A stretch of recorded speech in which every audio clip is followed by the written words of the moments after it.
Doctor Arvind బాబు.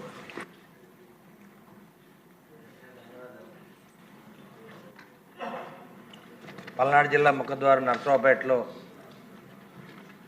Chit fund మోసాలు జరుగుతున్నాయి అధ్యక్ష. గడిచిన 5 ఏళ్ళు కూడా ఇటువంటి మోసాలు చాలా జరిగినాయి.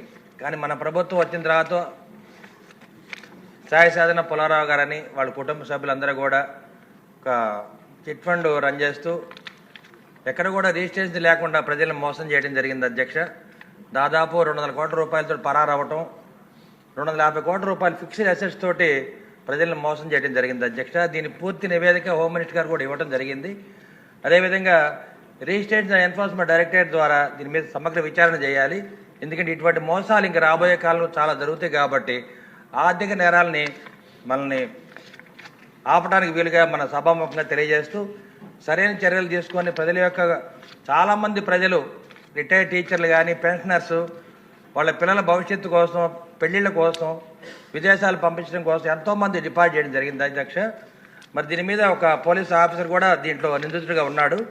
వీరి మీద సమగ్ర విచారణ చేయమని సభాముఖంగా తెలియజేస్తున్నా అధ్యక్ష. లోకం నాగ మాధవ్ గారు.